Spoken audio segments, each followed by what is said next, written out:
I'm going to expose 17 music secrets that show exactly how video game music works. These are real frameworks that have helped my gamer clients create professional quality music and release it onto Spotify, YouTube Music, and Apple Music. We're going to be looking at Ganondorf's theme from Zelda Ocarina of Time. We're actually going to listen to it one time. I'm going to break it down, and then with your improved understanding of everything that's going on at the motif level, we'll listen through it one last time to summarize and bring all your understanding back together.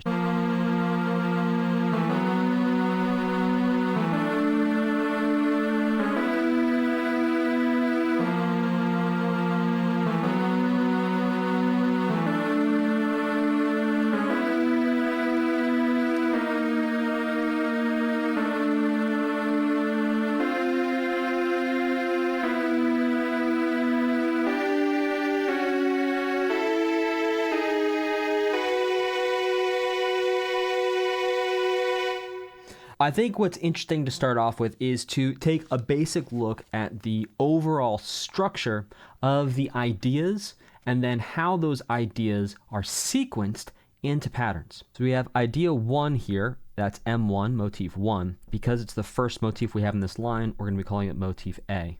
Then we have the same rhythm, again here, the same rhythm as motif 1 we have here, so this is going to be motif 1 prime. Whenever we have this little apostrophe, that means prime, which means it's close but not the same. Then we have motif 1 prime prime, right? So again, it's the same exact rhythm as motif 1, different notes again, and it's also different notes than motif 1 prime. And then here I'm calling this motif 2, also known as motif B in the pattern, right? So we have a difference between the ideas. Here's idea number 1, and idea number 1 gets repeated 3 times. So the pattern is going to be A, B. And the reason it's important to understand the difference between the pattern and the ideas is because sometimes we could have idea 2 show up as the first idea. As example, you can see right here, idea 2 actually shows up here as the first idea in the line, which means we're going to be thinking about this actually from a pattern perspective as A. So we have 2 separate systems we're going to think about at the same time, and by using these 2 separate systems, we're going to be able to see fully everything that's going on at the motif level. So the next line we have a repeat. We have A, B. And this is exact repetition. It's literally the same exact thing 2 times in a row. Now we go to this next, what seems like a different section, right? And what's cool about this is the composer takes motif 2. Instead of motif 2 being at the end, motif 2 is now at the beginning. And because motif 2 is at the beginning of the line, every new line starts with A, always. We're never going to start a line with B, so this is A. So the motif pattern here is an A pattern, but it's an A pattern using idea number 2. That's important because we need to understand when was the first time we heard this idea. Oh, the first time we heard idea 2 was all the way up here. And now we're seeing it again here, and we heard it again here. And this is how we can start to see how composers will use the same idea, the same motif, and actually bring it to different places. Now, what's interesting about this next line is we could think about this next line in 2 different ways. We can think about it as being an A, B pattern, which works fine. But as you're going to see with some of these lessons, there's multiple ways of slicing the pie when it comes to how we think about motifs. The reason for that is we can look at the relationship of, for example, these 2 chords right here. We have an E flat here that goes down to a D and a B flat that goes down to an A. So this is descending by 1/2 step. And if we look here, we can see a G going to a G flat and a D going to a D flat, which is descending by 1/2 step. So it's actually the same idea, but sped up. And as you know from your level 3 music theory, whenever we take an idea and we make the note values half of the duration, so instead of dotted whole notes here, it's now dotted half notes, that's going to be diminution. So it's taking the same idea, but it's speeding it up so it's twice as fast. That is diminution. So we can think about this as motif 2 like quintuple prime, right? Because here we have motif 2 prime, We have motif 2 double prime, motif 2 triple prime, motif 2 quadruple prime, right? So they're all different notes, but using the same exact rhythm. And now here we can actually think about this as being motif 2, 1, 2, 3, 4, 5, sextuple prime, because it's using the same exact ideas, it's just sped up. Or we can think about this as a fundamentally new idea as motif 3. And there's no right or wrong way of slicing this. These are two different ways of thinking about this. So if this is in fact motif 3, or even if it is a reusing of motif 2, either way the pattern is still going to be sAA'B. The question is it really at the idea level? Are we talking about idea 2, and then idea 2 again, but this time using expansion, which is different than augmentation. So augmentation is when you increase all note values proportionally. In this case, we can see that it's actually getting added on another 3 beats. Let's call that expansion, which means it's the same idea, it just takes longer to execute, but we're not sure if it's going to be something that is mathematically augmentation. That's when we multiply across the board. For example, the diminution here is we went from dotted whole to dotted half. That's dividing by 2.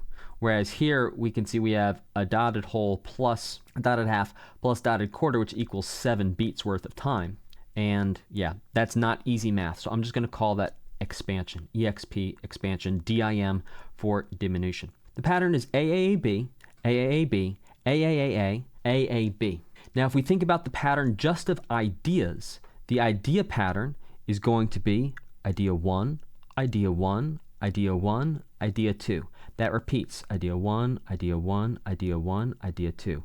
Idea 2 comes back, idea 2 comes back, idea 2 comes back, idea 2 comes back. If we think about it in terms of diminution, idea 2 comes back, idea 2 comes back, idea 2 comes back again. So really, there's only 2 ideas. And you could think about it as being 3 if you want to think about these dotted half notes as being a separate idea. We're going to see this pattern again and again and again. 2 ideas making an incredible piece of music, and the way that the composer is making these 2 ideas last for an entire theme is by using some type of motivic development, by using expansion, by using diminution, by changing the order of the ideas. Instead of idea 2 being last, idea 2 is now first, and we don't even see idea 1 in the last 8 measures. What we've been talking about is primarily identifying rhythm and then looking at notes, and we haven't really talked about the emotional component of the notes or how the notes are influencing the sound and the overall feeling. And that's because, in my opinion, the highest bang for your buck is to understand rhythmically how to structure things, and then you put in the sequence of notes. You create the notes that you feel is going to create the feeling that you want, and through that you're going to find your own voice as a composer. If I was to point one thing out to you here in terms of the notes, it's that it's fourths everywhere. Everything is fourths, and it's fourths moving up and down chromatically, like fourths moving down by half steps, fourths moving down by whole steps, and that creates an unsettling feeling. This entire piece of music is just fourths. It's wild. Okay, let's go ahead and listen to this one time now with your deepened understanding.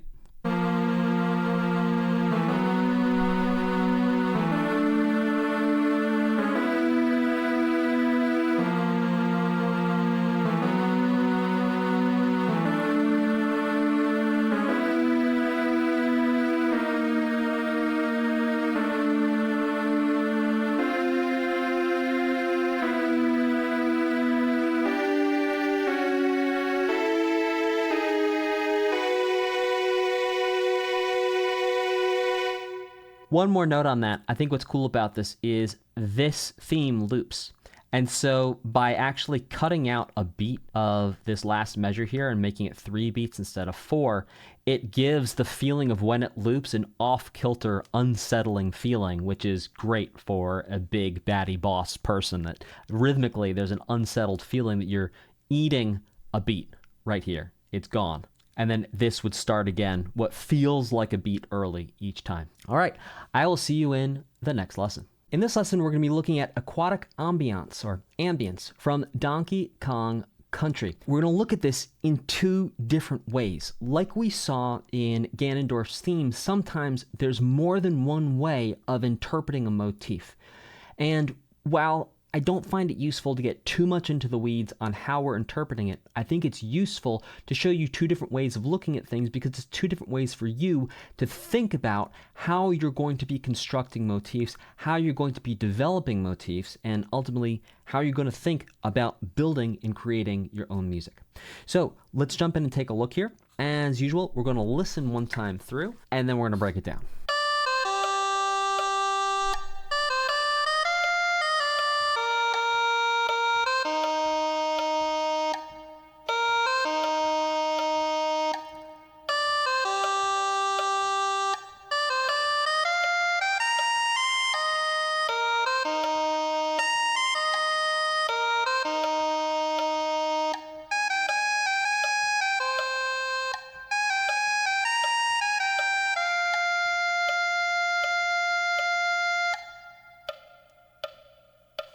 Absolutely beautiful. The first thing to notice is that this entire thing is built off of two ideas. And as you'll see in the next version, maybe it's all one idea, but let's not get ahead of ourselves. So here we have idea number one as A, idea number one, idea number one. Then we have idea number two here. So in the first line, we have an A, B, A pattern at the motif level. And I think what's interesting to think about is this motif A is always starting on the weak beat. Like you see, it's always starting on beat 2. That's really interesting. And what's cool as well is to see how when idea 1 comes back and it's idea 1 prime, how different the notes are. So we look at the contour of idea 1, it's like this, whereas the contour of idea 1 prime is like this. Now in the next line, we can see idea 1 remains A, and it's actually almost a copy, except we have here A.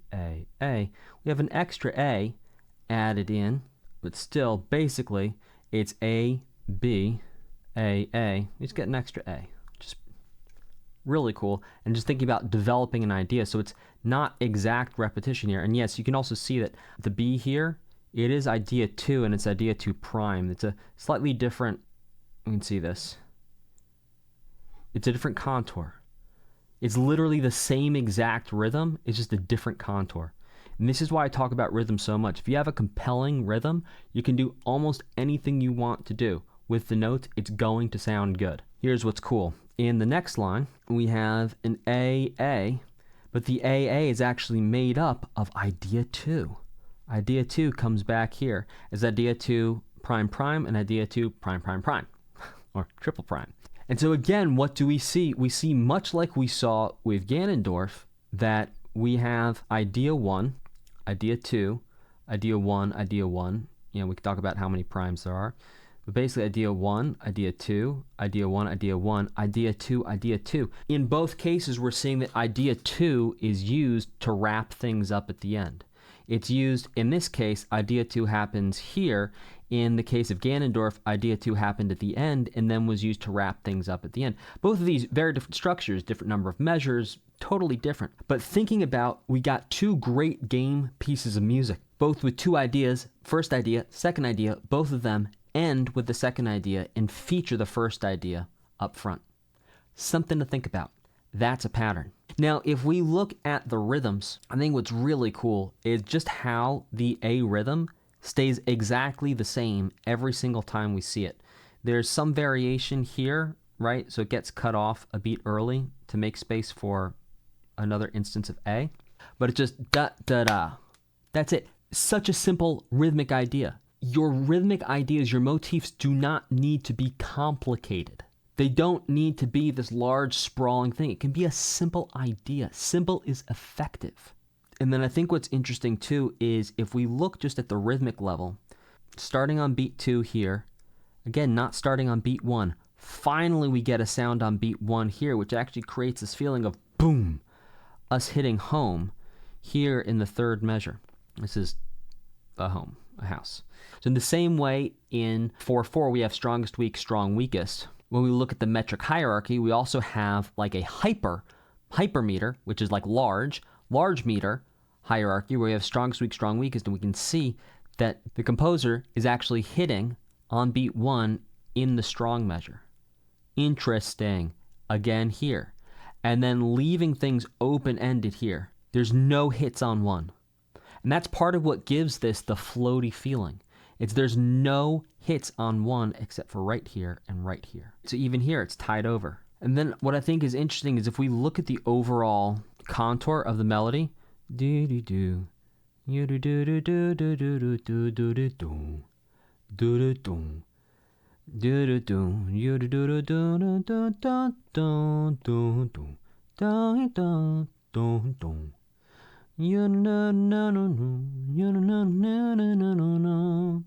Overall, everything is going down. The overall contour.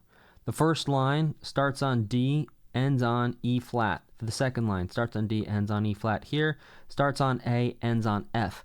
Overall, everything is slanting downward.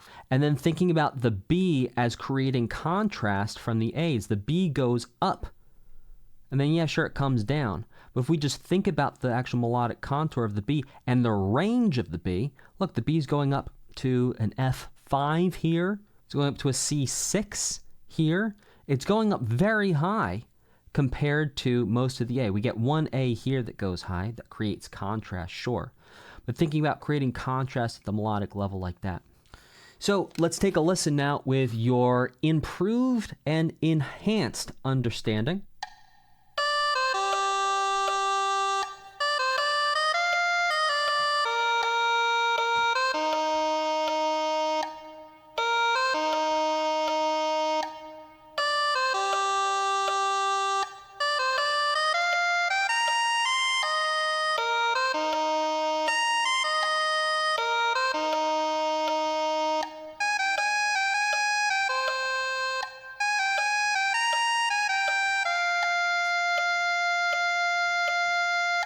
You could literally just take idea A, copy and paste a different idea A, take a different idea B, and copy this exact structure without copying the melody. That's the whole point of what we're doing here, is we're getting into the structure, the framework of how these melodies are constructed. I want to show you an alternate interpretation of this. My alternate interpretation of this is it's all one idea. And I'll tell you why. On beat 2, you can see we have this figure. So it's 8, 16, 16 tied to something. So here on beat 2 of the next measure, what do we have? 8, 16, 16 tied to something. We have 8, 16, 16 tied to something. Then what do we have? 8, 16, 16 tied to something. 8, 16, 16 tied to something. 8, 16, 16 tied to something. 8, 16, 16 tied to something. 8, 16, 16 tied to something. 8, 16, 16 tied to something. 8, 16, 16 tied to something, 8, 16, 16 tied to something. While we could break this down in terms of thinking about idea A, idea A, idea A, idea B, B, B, B, we could also think about it as, no, really, what David did is he took one idea, he took one rhythmic figure, he took just this idea, and then he put two of them together, a little bit of an elaboration here, a little bit of an anticipation with ideas here, again, a little bit of elaboration here, changing the melody contour, but keeping the same rhythm. Again, same rhythm here. A little bit of an elaboration and a little bit of an extension here. One idea, one rhythmic figure to create an entire piece of music. Now, with that in the back of your head, let's listen to it one time and just watch the rhythmic patterns as they go by.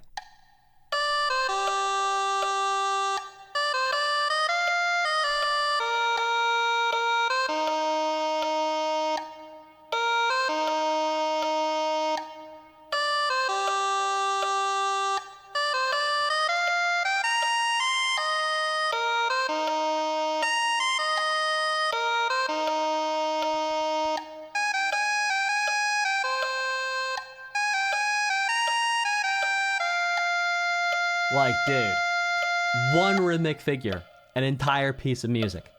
So we can look at it either way. We can think of it as A's and B's, or we can think of it as all one idea that's been developed. Really beautiful stuff. All right, I'll see you in the next lesson. In this lesson, we're going to be looking at the motifs from Skyarrow Bridge from Pokémon Black and White. Let's take a listen, break it down, and then listen with some enhanced understanding. Here we go.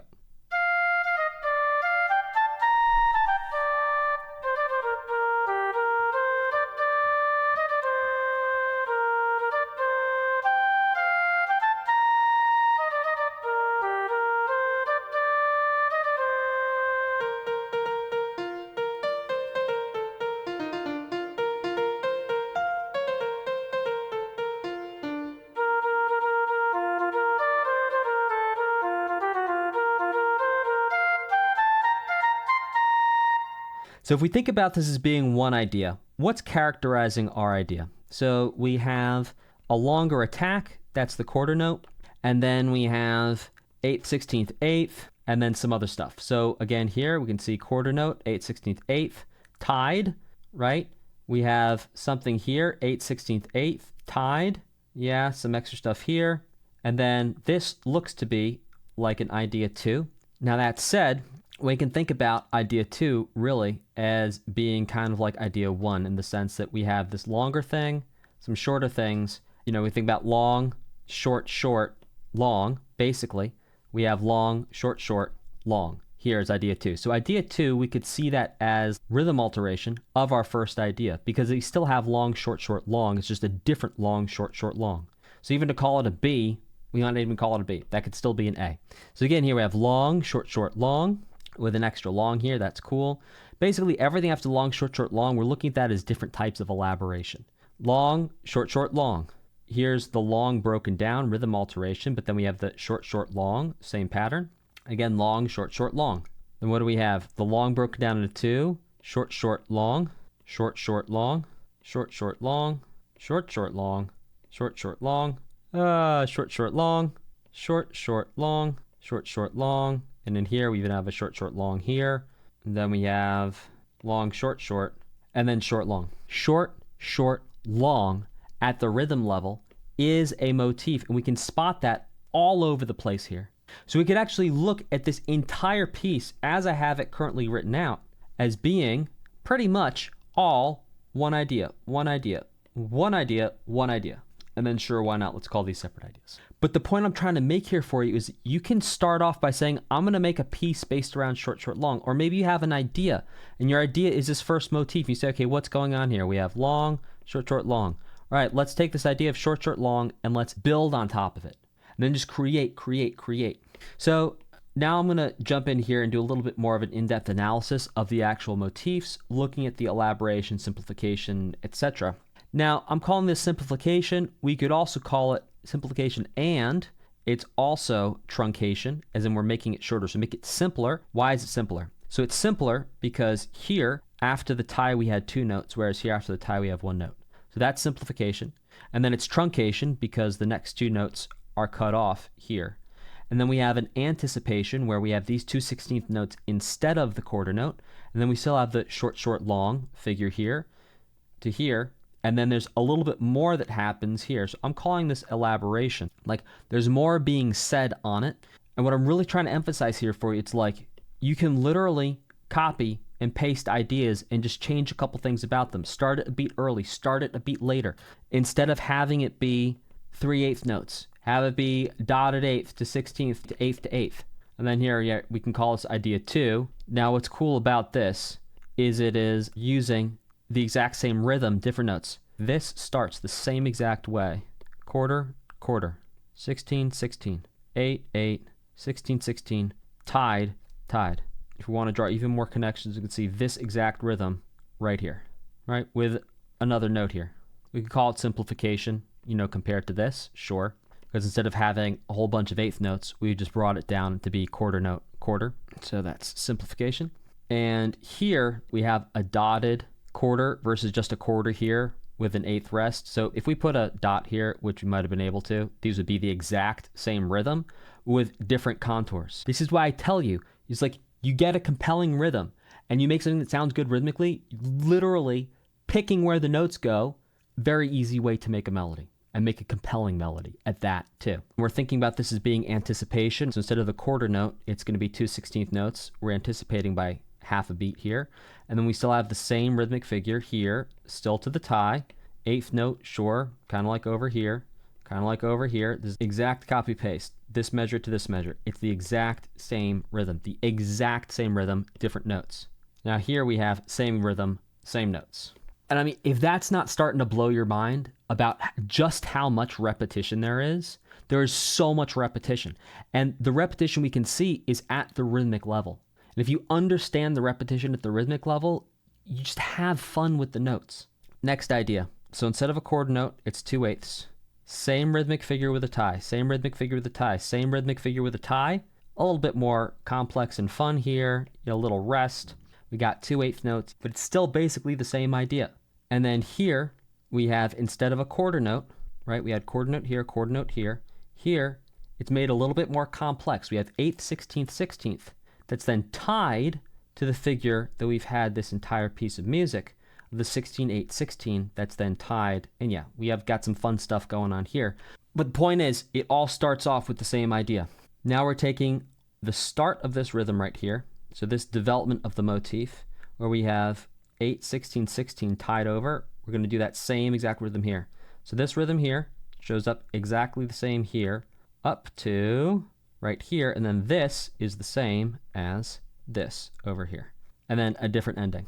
So we could think about this as being like variation, idea, variation. Variation, idea, variation. Again, variation, idea, variation. Again, variation, idea, variation. One idea. And the second line is just about the same. You know, there's some slight variations here, like there's, 2 notes here instead of there being a rest.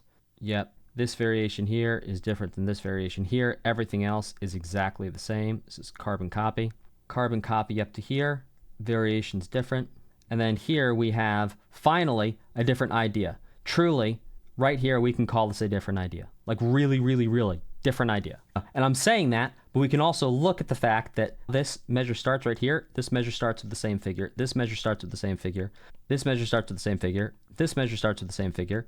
This measure starts with the same figure. The 8, 16, 16.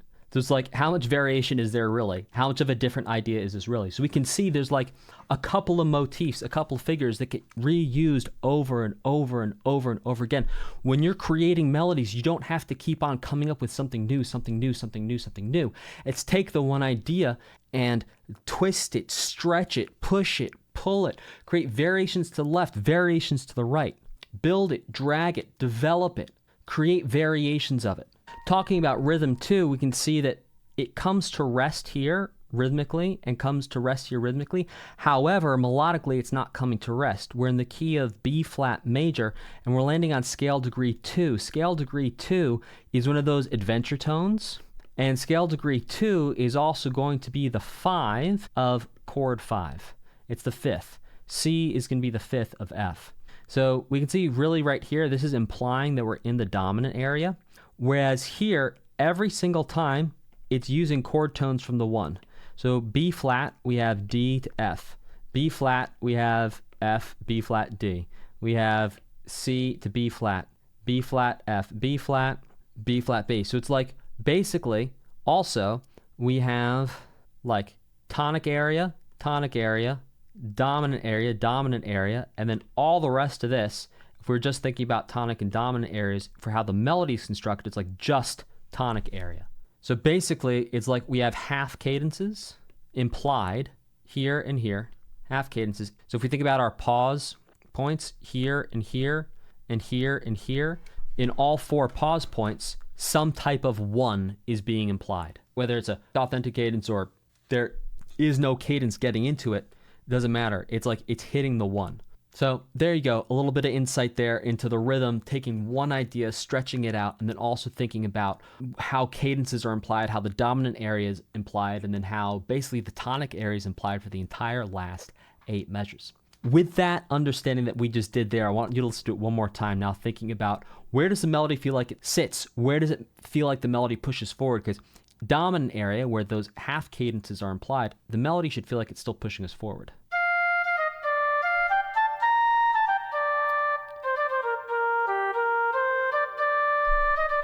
It's not done.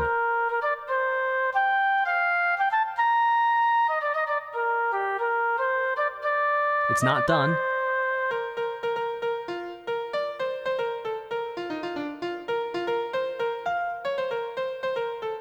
Hitting the 1. Hitting the 1. Hitting the 1. Cool. I'll see you in the next lesson. In this lesson, we're going to be breaking down the melody from Neuvema Town from Pokémon Black and White. So let's jump in and take a listen to it, break it down, and then listen to it again.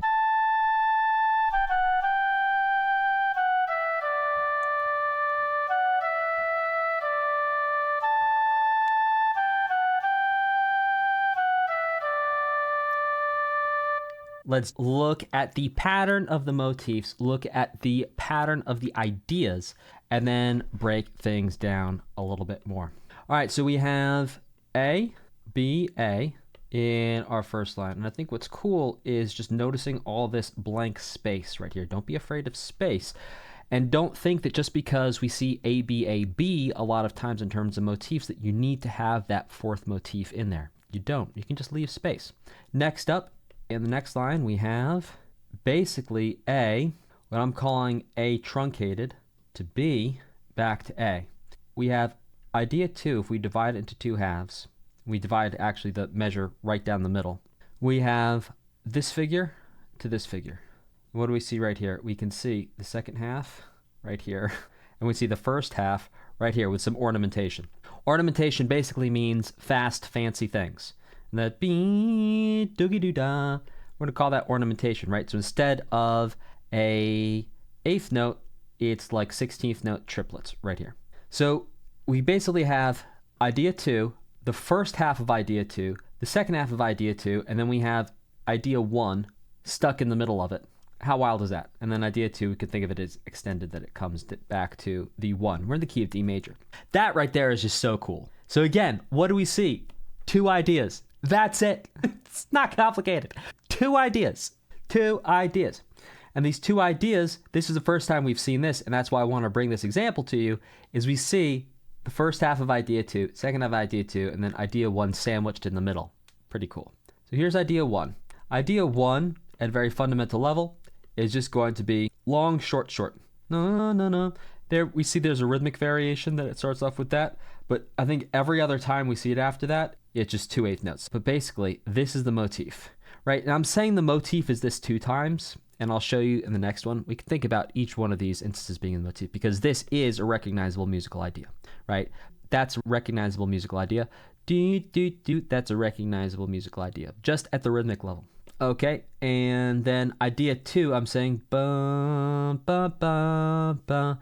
That's a musical idea. So if we to map the ideas out, we have idea 1, idea 2, idea 1. Idea 2, the first half of idea 2, idea 1, the second half of idea 2. So basically, it's going 1, 2, 1, 2, 1, 2. It just does it a little bit fancy. Instead of it being a pure 1, 2, 1, 2, 1, 2, it goes 1, 2, 1, 2, again, a little bit of 2, 1, and then the last half of 2. So cool. And this is the genius where we can see these simple patterns really start coming to life. It's like taking ideas like this. Who's going to think of splitting up an idea in half, put the first half in front of idea 1, the second half on the other side of idea 1? So cool. I'm going to highlight idea 2 in blue wherever it appears. Here's idea 2. Here's idea 2. It's the same exact rhythm. Here's the first half of idea 2 with some ornamentation. It's effectively truncated. And then here's the last half of idea 2. And right here, you can see, I'll highlight idea 1 in red. Here's idea 1. Idea 1. So cool. All right, so let's think about what's going on with the rhythm in terms of keeping this thing moving. So this feels like it moves us. It moves us. We're hitting strong beat, strongest beat, and then it's just these quarter dotted here really gives it a feeling of coming to rest, because this right here, this is all syncopation. This, syncopation, and then non-syncopation. So you can think about it, yeah, there's a mix of hitting on the strong beats, but there's strong syncopation, strong syncopation, strong syncopation, and then just hitting these 2 quarter notes, even though they're not on the strongest beats, it's on strong and weakest. Just by hitting those 2 quarter notes, it creates a feeling of coming back home. Same idea here. It's like no syncopation, it just hits on the strongest beat. Again, syncopation, non-syncopated, do, syncopation, do, land on it, do, land on it, do. Again, same idea, 2 quarter notes, dotted, do. Rhythmically, that's what's working here in terms of pushing and pulling. Now, if we think about the notes, we're starting on scale degree 5, making our way down to 1. Starting on scale degree 5, making our way down to 1. Scale degree 6, making our way down to 1, but this time 1 actually sounds like the 3rd of the minor 6 chord. And this 6 right here sounds like the 3rd of the 4 chord, just like subdominant here. No. Now this G There's two ways we can think about this G, but any way we slice it, this is going to sound like the subdominant area. This G is either the third of E minor, the 2, or this G is the root of the 4. Either way, the 2 or the 4 work for the subdominant area. Do, do, do. Do right here, this 7, I even wrote authentic cadence. This is such like an obvious cadence point at this pause point right here. It's so obviously a cadence because it's going scale degree 7 to scale degree 1. Ending on scale degree 1 is like you can't get more like cadency area than that. This pause point right here, this feels like we're coming back to 1, tonic area. Again, coming back to 1, it's like tonic area. Then it's like subdominant area. Do, tonic area, do, do, do, do. 6 still is tonic area. Why is 6 tonic area? Well, if you think about it, we have D, F sharp, and A are going to be our notes for the D major chord, F sharp, and then we have B, D, and F sharp are going to be the notes for the 6, and so we got 2 out of 3, and in fact, if we add the A, it just makes it a B minor 7. So that's why 6 functions as the tonic area. Do, do, do, subdominant to like 2, do, do, do, to 5. It gives us a subdominant dominant cadence to 1. All right, now with that more in-depth understanding, let's take a listen.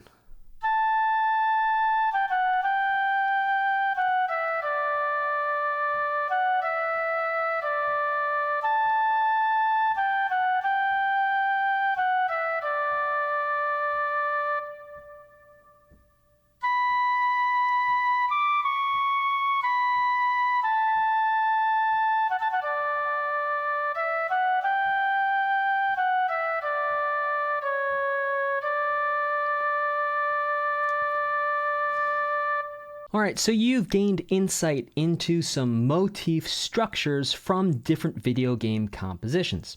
Some of the big takeaways. Oftentimes, there's only 2 ideas. Sometimes, there's only 1 idea. Rarely, we saw 3 different ideas. The 1 and 2 ideas are developed using motivic development. Check out level 3 music theory if you haven't yet. So what's your next step with this understanding? Well, what I would invite you to do is to create at the very least 10, and even better, winners will create 30, yes, 30, 8 to 16 measure sketches that use motif ideas using either 1 or 2 motifs. All right, so go ahead, create some music, and then I will see you in the next lesson where we're going to talk a little bit about melody sub-phrases. I'll see you there. If you're finding this video helpful, I have tons of courses like this in my community for gamers who want to create their own music. If you want our help to create music, to build a professional portfolio on Spotify, YouTube Music, and Apple Music, or you want help composing your first original soundtrack, or you just want to make music for fun, click the link in the video description and apply for our Gamer Music Creator Guild now. There are tons of compositions and songs we've already helped gamers just like you create and release professionally. No previous musical experience is required. You can be a total beginner and you do not need to buy any extra gear. We give you everything you need from day 1 if you are accepted into our program. Click the link in the video description and apply for the Gamer Music Creator Guild now. What I'm going to share with you in these next few lessons are melody frameworks using sub-phrases specifically. We're actually not even going to look at phrases because when we understand what's going on at the sub-phrase level, that can actually crack open the understanding of what's going on with music. Now, some of this is going to pull from classical music theory. However, we're not going to think about it in terms of classical music theory. Why is that? Because if we think about it in classical music theory terms, it's going to box us into very particular and specific ways of using these frameworks that's going to preclude us from opening up our compositions into the modern world of what we can hear in video game music that obviously has been around for a while. It hasn't been around since like the 17th, 18th, 19th century, and that's when a lot of these classical music frameworks were used. Now, you can go on YouTube and find tons of videos talking about specific classical frameworks for melodies. And again, they're useful. And again, I am going to teach them to you, but I'm not going to frame them to you in classical music terms. I'll show you how to do it in the classical way, but if I give you the same exact things that you can find on YouTube, you're going to get stuck in the same patterns everyone else was doing, specific was doing 30 or 40 years ago when it comes to creating video games, and not what they're doing now, which is being flexible, using the patterns, but also inventing and creating new ones, which I'm also going to show you how to do in this series. So we're going to go ahead, we're going to jump in, and I've got some great examples notated down for you.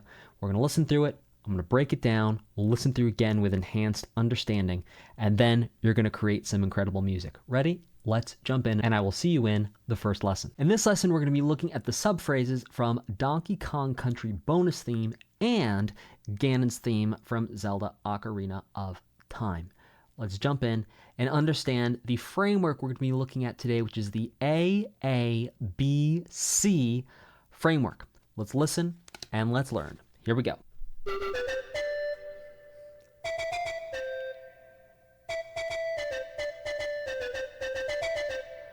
So we can see very clearly that there is an A idea, da da da da da. Rhythmically, that idea it repeats, da da da da da. And then we have this da da da da da da da da da da. And then a third idea, da da da da da da da. Now we're not going to look at the motifs. We're just going to look at the subphrase level of what's going on here. Now these two A's, if we're thinking in terms of classical music, this is going to be called the presentation. Why? Because it's taking an idea once and it's saying, all right, you heard the idea once, here's the idea again. So it's showing the idea 2 times. Then the B, we could call this the continuation. And then finally over here, we'd call this the cadence. Now in classical music, this is called a sentence form. Sentence, like when you speak a sentence, the same thing. But I actually feel like the sentence form is more like being sentenced to 30 years of hard labor. Sentence behind bars. And I would invite you to associate anytime when someone wants to talk to you about the sentence form, think about as it's putting you in bars. So the reason why we don't want to think about this as being a classical music sentence is because to make it a classical music sentence, there must be a cadence here. And there must not be a cadence here, here, or here. So there must only be a cadence at the end pause point and no other cadences anywhere else, which means if you put a cadence somewhere else, all of a sudden, technically we're no longer in a sentence, which is, again, another reason why let's not think about this from a classical perspective. So now you understand this from a classical perspective. Let's think about this from a more modern perspective, shall we? It's an AABC framework when it comes to the melody. And what you want to think about doing is have your A. Now this A here rhythmically is the same, but in terms of notes, slightly different. Right? It's different notes. So I'm going to call this subphrase A prime. This is, by the way, very common to see that we have some type of A and then the A will be somehow changed the second time it comes back around. Change the A. Don't have the same A 2 times in a row. Now the B, this is your opportunity to create some type of contrast with your motifs. We can see here a lot less space, right? A lot less space. And changing up the rhythmic patterns. And then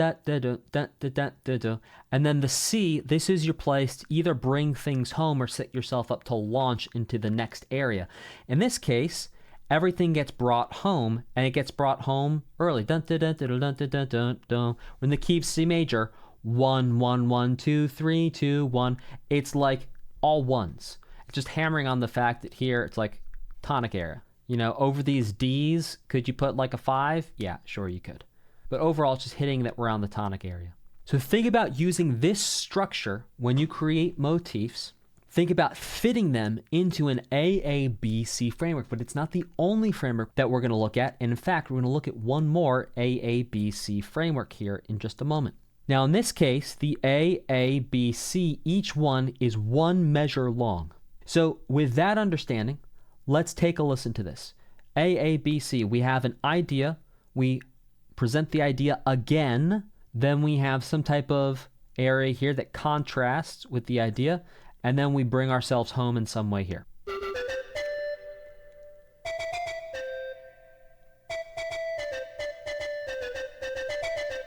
Great. So we just saw an ABAC with 1 measure, A, B, C. Now let's look at 2 measures, A prime, B, and C. Let's check it out.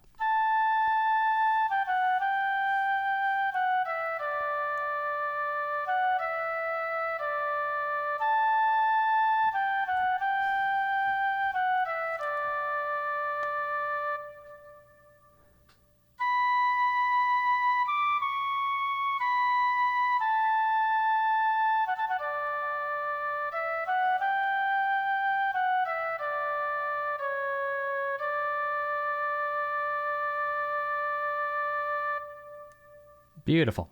Now this is Neuvema Town from Pokemon Black and White. And as we can see, it's following this classic sentence form. However, it's breaking the rules because right here we have a cadence bringing us to 1. So again, this is why we don't think of things in terms of sentence form. We think of it in terms of AABC at the subphrase level. So we can see we have a statement.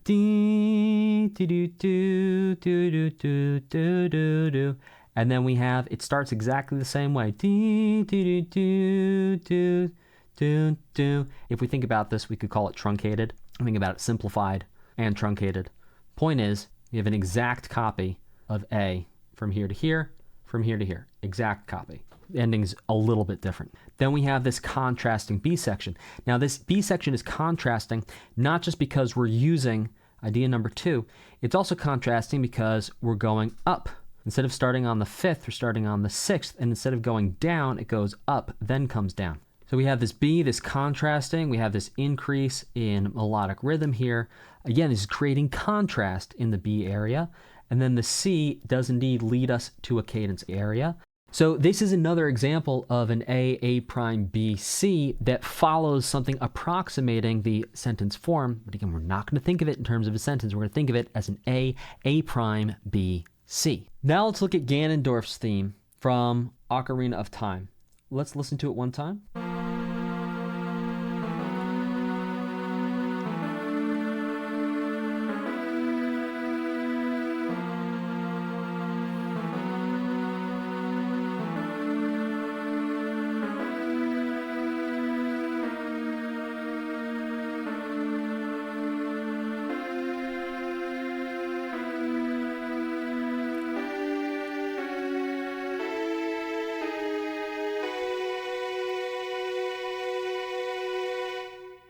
What do we have here?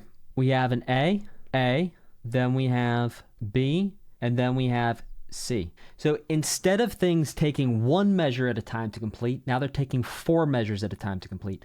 And this is an important understanding when we're talking about subphrases. I actually labeled these as phrases because they're taking so long to complete, but we can really think about them as subphrases too. It doesn't really matter. Phrase, subphrase, don't worry about it.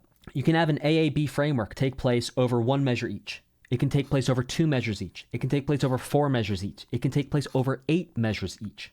This again is creating that sentence form, but we're not going to think about it as being a sentence. Why? Because we don't have cadences in certain places. However, if we look at the melody, we can see we have a statement. Then we have A, and this is exact repetition. There's no variation. Exact repetition, we have A again. So A. It's not A prime, it's literally A again. Then we have B. Some type of contrast is happening in the B. Yep, it's a contrasting idea. It's actually taking, if you recall from our motif lessons, it's taking idea 2 and using idea 2. And then we have this C area here. C, it doesn't create a cadence, but it does create a build-up to a type of ending here. And this note being held out longer here, this extension, fundamentally, of idea 2, does create a feeling of some type of resolution. I won't call it resolution, but it's some type of resolution where we feel like we've arrived at the end. It creates a feeling where it's like, okay, we can go back to the beginning. We get that we're going back to the beginning. And also this the increase in harmonic rhythm. The increase in harmonic rhythm here creates contrast to all other parts. It also gives us this feeling that creates even more contrast when we go to long. So we can see C is actually creating, in my opinion, even more contrast by first cutting the harmonic rhythm in half, going to dotted half notes, and then almost doubling the harmonic rhythm by going to 2 dotted quarter notes. So contrast, AABC. This is the AABC framework. Before you go to the next lesson, write 10, count them, 10. Winners, write 30. Minimum is write 10. If you're going, hey, are you saying if I don't do 10, I'm not a winner? I didn't say that. You might have said that. Winners do 30. And it doesn't need to be complicated. You don't need to spend more than 10 minutes per sketch that you do. Just create some sketches that are in the AABC framework. And do both AABC and also do prime BC, right? So you have some type of variation here. Create 10 to 30 of these. Share them with me for review. A, A, B, C. Huge. This is not a long lesson. It doesn't need to be a long lesson. It's potent. It's powerful. Use it. Now, how long should they be? Well, you can do one measure, one measure, one measure, one measure. You can do two measures, two measures, two measures, two measures.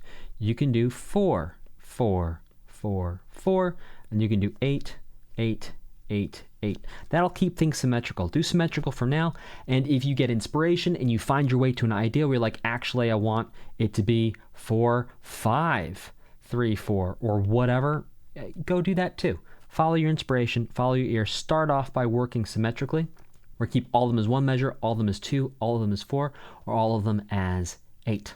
Great. Go ahead, crank those out. I will see you in the next lesson. In this lesson, we're going to talk about the ABAC subphrase framework. Now, when this is done classically, following certain rules, this is called period form. We're not going to worry about that. We're just going to call it ABAC with subphrases.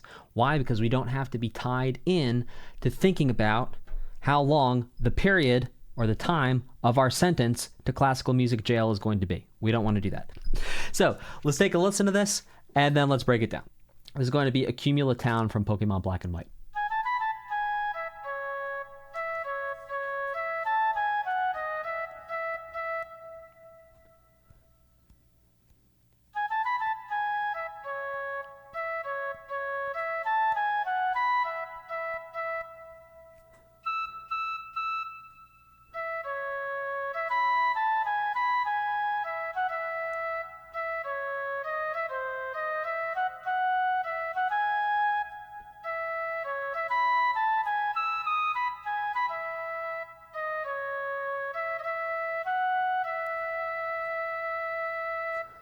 Beautiful. Now, if we think about this from a subphrase perspective, what do we have? All right, we got subphrase A, a subphrase B, then we have subphrase A again, which is literally exact repetition. It's not A prime, it's literally subphrase A, then to subphrase C. Then we have a new phrase, so we're going to start again with a new A. This is going to be different content though. We got subphrase A, then we got subphrase B, and then we got subphrase A prime, slightly different, and then we've got subphrase C. So what I want to point out to you here is in both cases we have an ABAC framework. In the second half of this piece of music, we have an ABA prime C. Now, when we have an ABAC, we're actually going to think about this in terms of antecedent and consequent. You might remember these terms from Music Theory 3. Antecedent basically means a question. A consequent basically means an answer. And when we look at an ABAC framework with subphrases, we're going to think about the AB as being the question, and then the AC as being the answer. And we can see that both of these are broken into this question-answer framework. We have ABAC, and then we have another question, which is a different A and a different B, and then we have A prime C, which is the second answer. Now, in classical terms, this is going to be called a parallel period, whereas this is going to be called a similar period.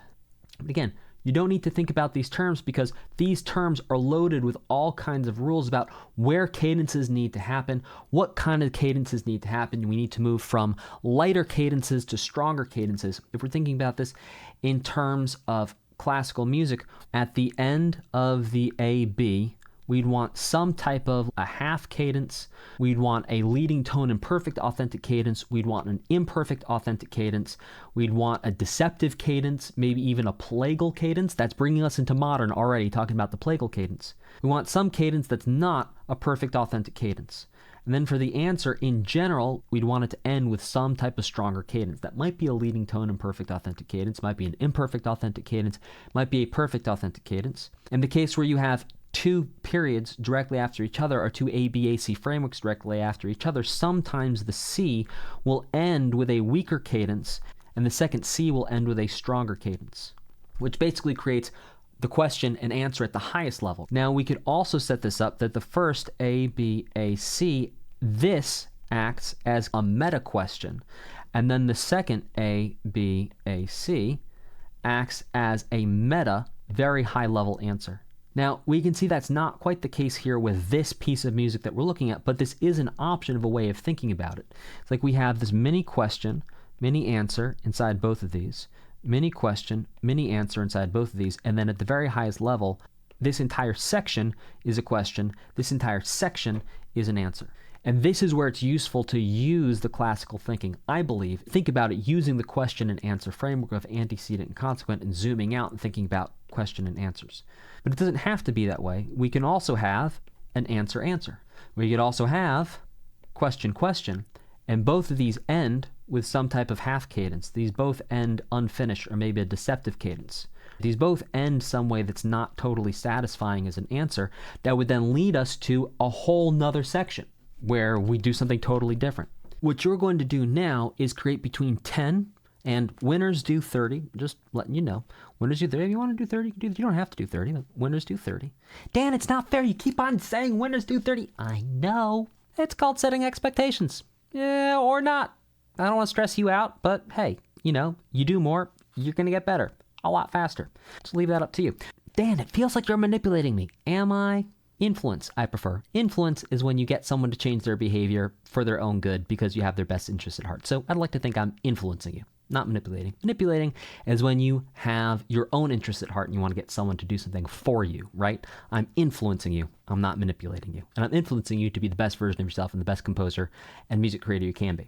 Okay, so create 10 to 30 ABAC frameworks. Now, when we think about creating these ABAC frameworks, the A can either be A or it can be A prime. Each can be one measure.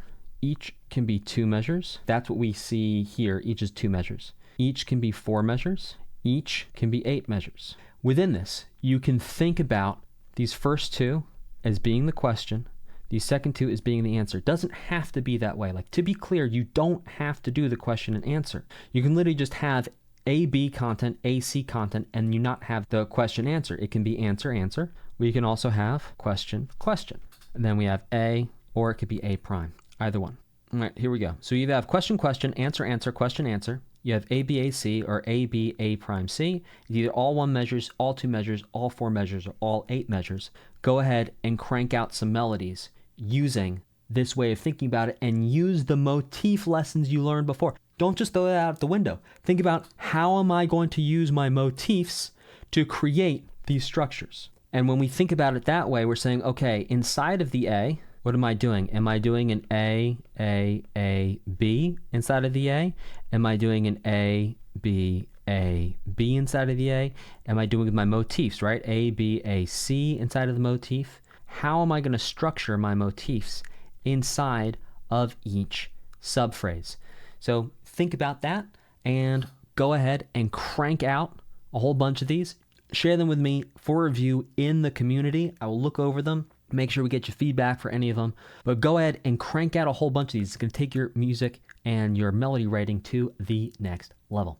Go ahead and do that, and then I will see you in the next lesson. In this lesson, we're going to look at Aquatic Ambience from Donkey Kong Country in terms of the framework of the subphrases, because it creates a very interesting framework of A, B. 3 letters, not 4. Let's jump in and check it out.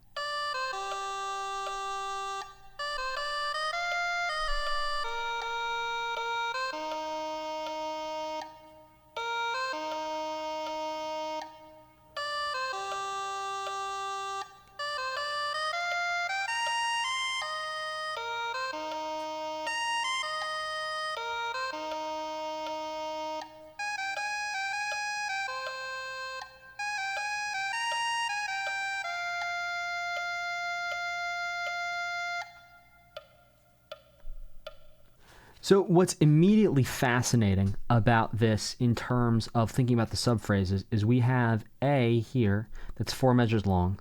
Then we have the next A that's again 4 measures long. And then it goes to subphrase B, which is also 4 measures long. So this is asymmetrical, which means it's not symmetrical. It's just a one-word way of saying not symmetrical. You say it's asymmetrical in the sense that we have double the measures of A. So we've got 8 measures of A. We've only got 4 measures of B. Now what's cool about this is there's a classical form, which is called ternary form, where you have an ABA structure. Now, we actually don't normally see this form in ABA in video game music. Why? Because things loop, right? And I think what's interesting here is that if we look rhythmically at what's going on, up to here, these A's are identical. And in fact, here, the A's are identical as well. And the only variation we can see in the A's happens right here. And that's why we have this as an A prime. So we have an A, and we have an A prime, and then B. And then the B again, it's using that idea 2 being here, using idea 2 the whole way through here. And so this is a pretty quick lesson. Now that you understand we have an AAB structure, what you're going to go do is you're going to go create some AAB structured melodies. Now, before I send you off with your assignment, something I want to point out too is if you've done level 3 music theory, the AAB structure, it's kind of like a blues. I'll sing a blues bass line as I show you. So A. B.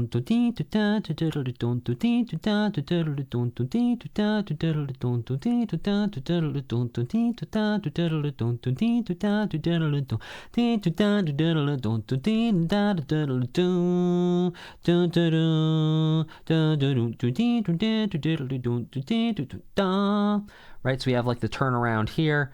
We'd have the 5/4 business here. This is kind of structured like a blues. Anytime you see 12 bars, 12 measures, then you're going to think about, ooh, AAB, it's kind of bluesy. This is structured like a blues. Very cool structure. So go ahead and create 10. Winners create 30. And if you're like, Dan, you're going to look through 30? Yeah, I guess I am. And you're going to be a much better composer, and we're both going to thank each other for it later. So go ahead and create 10. Again, winners create 30. Sketches. Now, what's cool about this, it doesn't have to be 12 measures long. Just like we've seen with the other frameworks, we have an A, B, A prime B to be specific. We could do 1, 1, 1.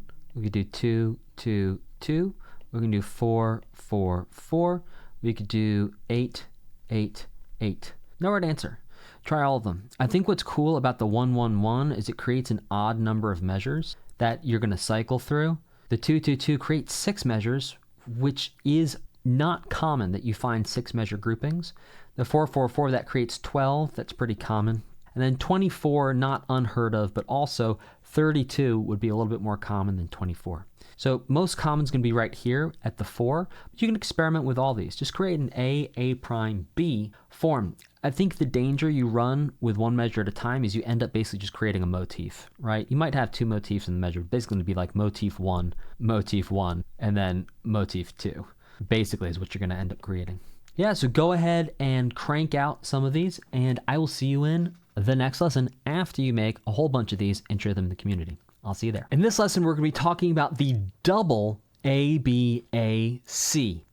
The reason why it's called double is because there's going to be some type of content that's featured up here in the first A that's also going to be featured in the third A. So there's going to be a connection between the ABAC. So we have an ABAC framework up here. Then we've got an ABAC framework down here. And these 2 A's are always going to be somehow connected. Just so happens, these A's are also all connected together. Let's go ahead and take a listen to this, see if you can spot that connection, and then we'll break this down a little further.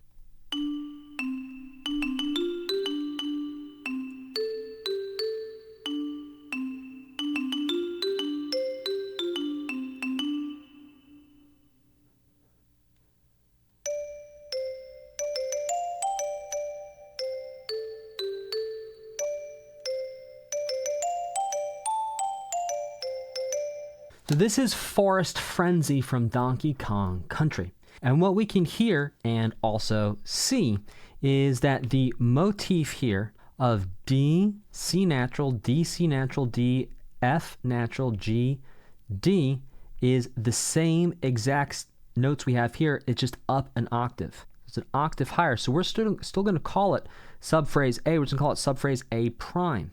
And then we can see here we have D, C, A, G, A, D, C, A, G, A. Just the D and the C are brought up an octave, and the A, G, A stay exactly the same. right? So slight variation. And then again, here's our A. It's up an octave, so the same as our A prime. And then we have C here, where we have quite a few connections from the other C. We have the D, we have the C, we have the C tied to the C, we have the D, we have the F, we have the G. The only difference is this is an C, this is an A, and all of this is up an octave. And the cool thing about this, and this is a very simple example, but you can make this a lot more complex. And how you can make this more complex is it doesn't have to be this is just like a simple pentatonic melody. And I'm not saying that's a bad thing. I'm just saying you can take this to a whole nother level of what kind of complexity you're putting in this A. And then you have the B, and then you have this A and then a C. This could also be an A prime. You could change the content, right? Then you could have A. This B does not have to be as closely related to this B as it is. This C does not have to be as closely related to this C as it is. It could be a radically different B and a radically different C, and you just have the connection between the A sections. And again, this is an idea we're borrowing from classical music in terms of the structure, but we're not following the rules and the restrictions of classical music for how to use this. We're saying, okay, Mozart, I see what you did there. You did an ABAC, and then you did another ABAC, and the A's were related. In this case, the B's and the C's are also related, but the B's and the C's do not have to be related. You also don't need a gap in between the ABAC. You can jump straight into the next ABAC. And so what we can think about is we can think about this at the same level of we have an ABAC, then we have an ABAC, or we can have an ABA prime C, and then we can have an ABA prime C, or we could have an ABAC and then an A prime. So there's some slight difference between this second A and this first A, BAC. And then this A relates more to this A than it does to the first A.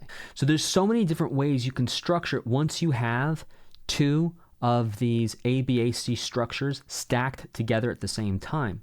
And then if we add in the next layer of the equation, it's like, okay, do we have question, question? Do we have answer, answer? Or do we have question, answer? Or do we have answer, question? Right? Because when you're talking about these two large groups together, you could ostensibly have an answer for your AB, have a question for your AC, and then have another question or have another answer, answer, question, and then answer or question, and your next ABAC. In terms of how you're thinking about where the melody's going, whether you're going to put cadences in there, if you are putting cadences, what the chord progression is, all of that good stuff. Cool. So there you go. This is an idea of a double ABAC for you. Go ahead and make 5 of these. Winners make 10 double ABACs following this framework. And again, you could have the first A, you can have each be 2 measures, each be 1 measure, each be 4 measures, does not matter. Go ahead and crank those out, share them with me for review, and then I'll see you in the next lesson. In this lesson, we're going to jump into the A, B, A prime, B prime structure using Skyarrow Bridge from Pokemon Black and White as an example. Let's listen to it. Let's break it down. Here we go.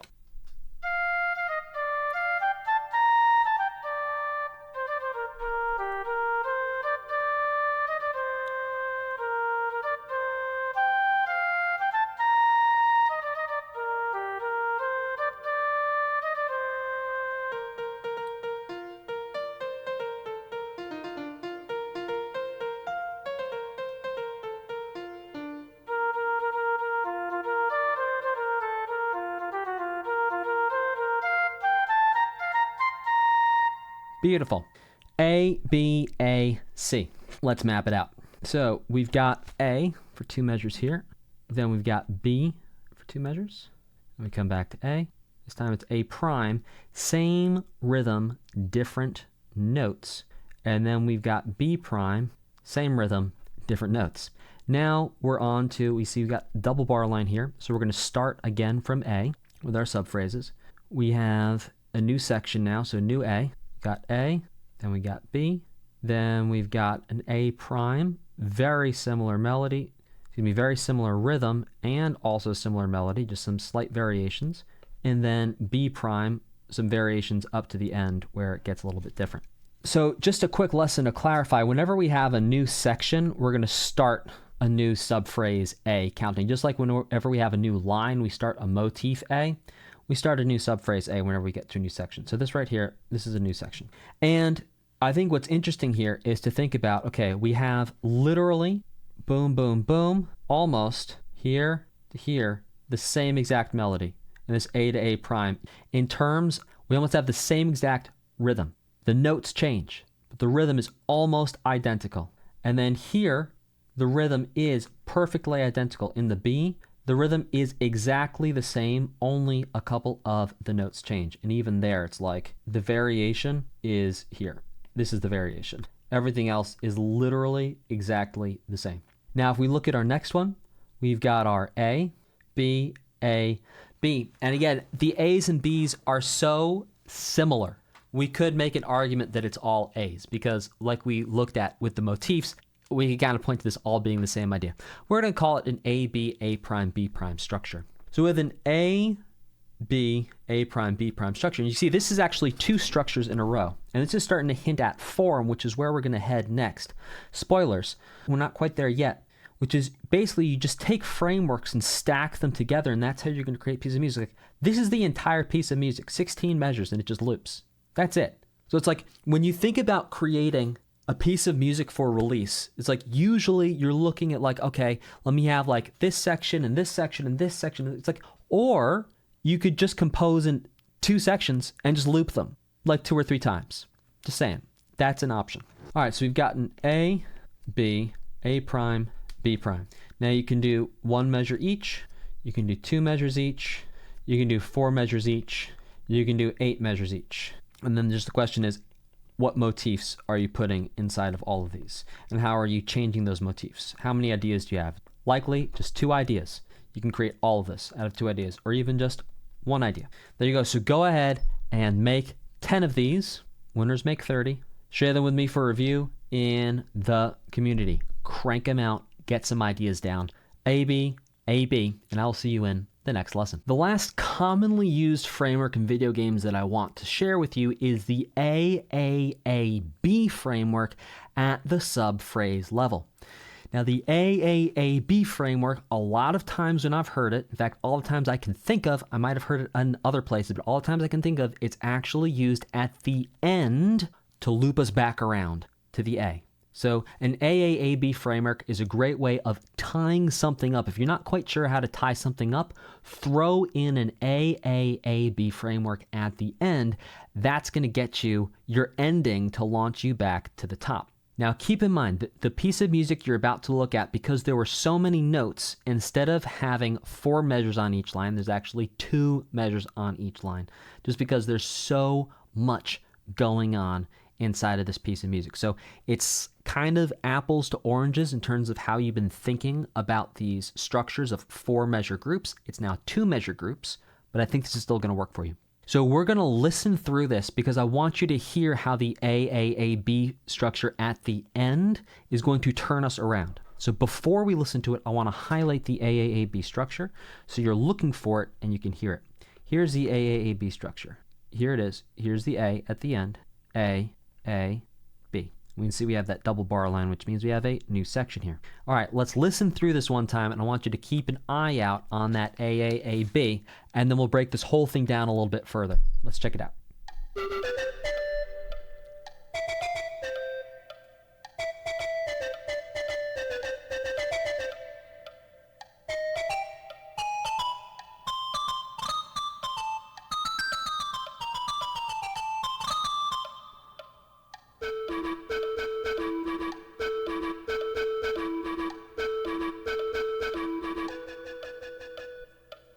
Right there, the bup.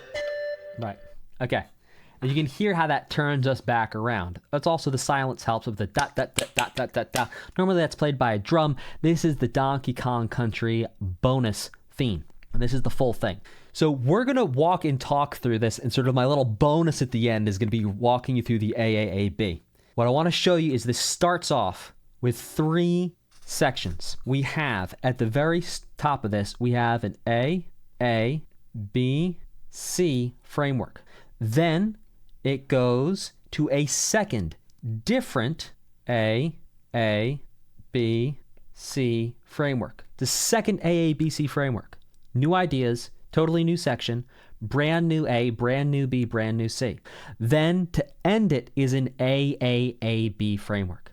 So you can think about this sAA'B framework to tie up any of the other frameworks we learned so far. So if you have like an sAA'BC framework, if you have an ABA prime B prime framework, you have an ABAC or an ABA prime C or an AA prime BC framework. Stick one of these together, stick two of these together, stick three of them together, and you can get out of them very easily to the next section or to loop back to the top with an sAA'B. It's a great ending. You don't have to use it all the time, but wow, it sure works super well. So we have the A. A repeats. It's literally the same rhythm, just changing the notes. So we call this A prime. Again, this brings us to some type of conclusion here. And then it changed. And then here's A prime. This is a change here. And then here's B. And then here's C. And the C again is bringing us to some type of cadence. It's bringing us back to 1. C brings us back to 1. C brings us back to 1. Then here we have sAA'B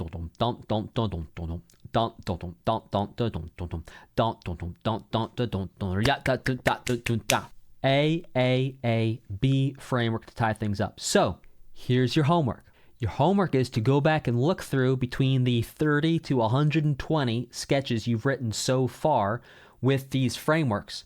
Pick 10 of them, winners pick 30, pick 10 of them, again, winners pick 30, and add in an sAA'B framework at the end to turn them back around to loop. And if you want to hear it, add a repeat sign in here at the end. So listen to this one time through with the repeat sign so you can actually hear how that sAA'B creates this space for us to launch back into the A.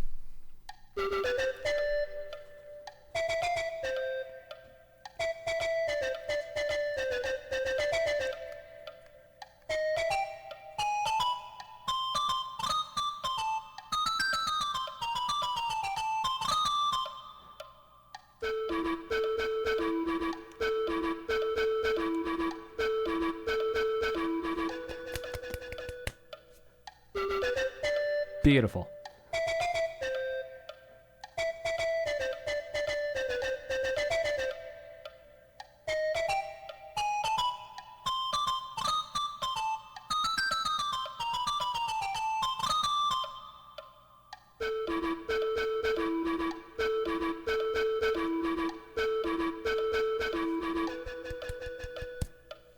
There you go. I will see you in the next lesson. As you can see, when it comes to composing video game music, thinking about melodies at the subphrase level is a very useful tool and helps us understand how a lot of video game music that is melody driven is created. So go ahead, if you haven't already, create a whole bunch of examples. If you have created your examples and shared them, fantastic. Great job. You've taken a giant step forward in your ability to craft melodies, and very likely we've found a couple of them that are really phenomenal that I'm going to have you work on some more and take to the next level, possibly arranging, bringing into a DAW, etc. All right, fantastic job. Go ahead, mark this lesson complete, and I'll see you over in the next lesson where we're going to zoom out even further. We started in motifs, we zoomed out a little bit to video game subphrase melodies. Now we're going to zoom all the way out and look at the overarching form that we're going to fit our motifs, our subphrases into, so you can create even larger groups and actually think about your entire composition as a finished product from a form and a melody perspective, all the way zoomed out. It's going to be like Google Earth when you zoom all the way out. And you're like, I can see the continents. It's like that for music. I'll see you there. In this module, we're going to dive into the form of video game music. We're going to look at melody-driven and then also not quite so melody-driven video game music, because it's not all like Mario and Donkey Kong nowadays. There's many different types of genres, many different types of music. So we're going to go ahead and check out globally different types of form. For some of these, we're going to have some notation examples to look at. For all of these, we're going to have listening examples that I'm going to listen through. I'm going to talk to you about. We're going to mark some stuff up, look at the iPad, look at the overall form and structure.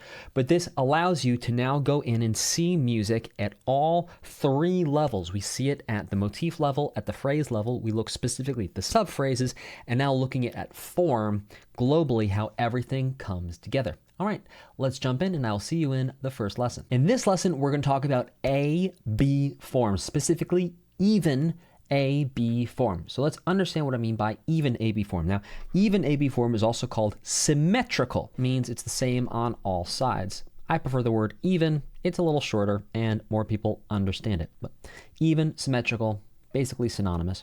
An A-B form means there's only an A section and a B section, and these A and B section repeat over and over again. A and B is also called binary. Binary is in the language of computers with ones and zeros. It's either a 1 or it's a 0. In the same way, binary form is either an A or a B. I'm just going to call it A-B form. So we can see, for example, here in the Donkey Kong, we have a A section. We got this 2-measure like interlude, and then a B section. This is an A-B, and it's even. Why? Because we have 1, 2, 3, 4 in the A, and we've got 1, 2, 3, 4 in the B. We can see that inside of the A section, we have an ABAC form, and inside of the B section, we have an A prime, B prime, A prime, C prime form. Here we have one from Pokemon Black and White. And we're going to see it's going to be an 8-measure A section and an 8-measure B section. Inside of our A section, we have an A, B, A prime, B prime. Inside of our B section, we have an A, B, A prime, B prime. And how do we tell they're different sections anyway? Well, we have radically different material that happens, and it happens in 8-measure groups. In general, sections are going to be 8 measures long. Like as a general rule. That's also, we could think of this as being a phrase, right? So we have the antecedent and then the consequent. We have an A-B, A-B. All right, and those are 8 measures each. And again, this is even. It's symmetrical. We have 8 and we have 8. It's the same number. All right, let's look at another one from Pokemon Black and White. Here again, we have an 8-measure A section and an 8-measure B section. What's interesting is the A actually has an A-B, A-C framework inside it, inside of the A, and inside of the B section, there is an A, B, A, C framework. Different ABs, different ACs. And this is even. Why? Because there's 8 and 8. All right, now let's listen to a couple more examples. These are examples you've heard already in the previous lessons. We're going to listen to some other examples. So we're going to jump into a different screen share and listen through some things. In Pallet Town from Pokemon Red, Blue, and Yellow, we can hear that there is an A-B structure, and it's an even A-B structure. We've got an A that's 8 measures and a B that's 8 measures. Let's listen through it and count it. 1, 2, 3, 4, 1, 2, 3, 4, 1, 2, 3, 4, 1, 2, 3, 4, 1, 2, 3, 4, 2, 2, 3, 4, 3, 2, 3, 4, 4, 2, 3, 4. Great, that was our A. Now we're going on to new material. We can hear new motifs, new sounds. 2, 3, 4, 1, 2, 3, 4, 4, 2, 3, 4, 5, 2, 3, 4, 6, 2, 3, 4, 7, 2, 3, 4, 8. That was our B. Now we're back to A. 1, 2, 3, 4, 2, 2, 3, 4, 3, 2, 3, 4, 4, 2, 3, 4, 5, 2, 3, 4, 6, 2, 3, 4, 7, 2, 3, 4, 8, 2. We're in the B now. 1, 2, 3, 4, 2, 2, 3, 4, 3, 2, 3, 4, 4, 2, 3, 4, 5, 2, 3, 4, 6, 2, 3, 4, 7, 2, 3, 4, 8, 2. Now we're back to the A.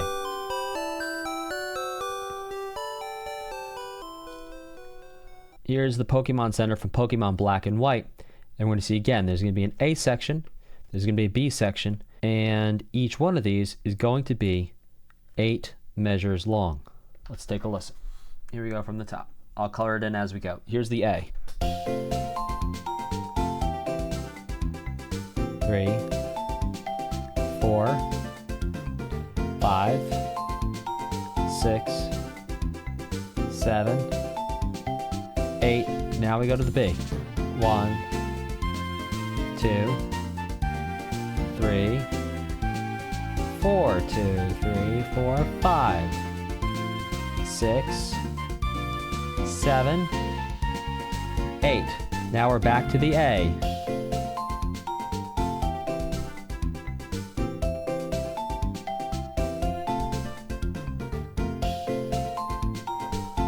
Now we're going to hear brand new motifs, ideas happening right here, and the B starts now.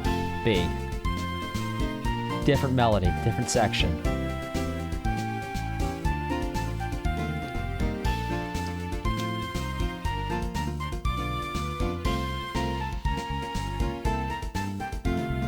And there it is. This next one is called Town from Final Fantasy II. We're going to see again an 8-measure A section and 8-measure B section. 1, 2, 3, 4, 2, 2, 3, 4, 3. Measure 4. Measure 5. And that was a little half cadence there. 3, 3, 4, 4, 2, 3, 4. B section. Oh, totally different. 3, 2, 3, 4, 4, 2, 3, 4, 5, 6,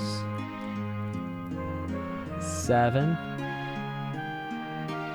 8, 2, 3, 4, and now we're back to the A.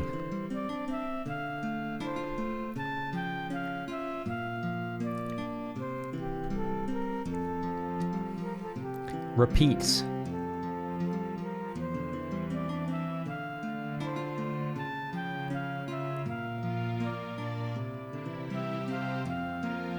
Now we're to B.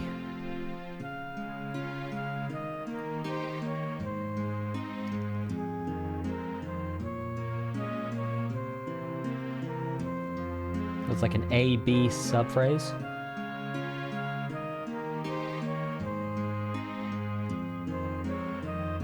A, C. Both of these sounded like it had ABAC subphrases. So there you go. That is AB form, also known as binary. I just like to call it AB. Showed you a couple examples. We listened to a couple examples. Your homework is to now go identify which pieces you created in our motif and our subphrase modules where you actually were creating a lot of compositions. Go identify which ones fit this A-B structure. Go ahead, find them, check them out, and give yourself a pat on the back because you created an A-B composition and you didn't even know it. I will see you in the next lesson. We just looked at an A-B form that is even. There was the same number of measures in the A section as there was in the B section. Now, what happens if we have a different number of measures in the A section than in the B section? Let's look at what happens when we have 8 measures in the A section and only 4 measures in the B section. This creates something called an uneven A-B form, as opposed to an even one. Now, the fancy name for this is an asymmetrical binary form, but I don't expect you to remember that. Just remember there's an A-B and it's uneven. A-B uneven. Let's listen to an example from Pokemon Red, Blue, and Yellow, Route 1, and a quick note before we listen to this. All of the pieces of music we've listened to so far have been from games that were published before the year 2000. Indeed, many of them before the year 1995. And one of the reasons for that is the very clear-cut A-B form, and in this case, a very clear-cut uneven A-B form, are much easier to find in these earlier games where composers were looking directly to classical composers for inspiration for how to structure their music. So we can see the uneven A-B form and the even A-B form are classical forms, but as you saw from the examples we just listened to and looked at in the last lesson, we don't have to use it for classical sounding music. However, this piece of music does sound classical. Let's get it rocking and rolling, and I'm going to count as we go. 2, 3, 4, 2, 2, 3, 4, 3, 2, 3, 4, 4, 2, 3, 4, 5, 2, 3, 4, 6, 2, 3, 4, 7, 2, 3, 4, 8, 2, 3, 4, 1, 2, 3, 4, 2, 2, 3, 4, 3, 2, 3, 4, 4, 2, 3, 4. Back to A. Here's our A.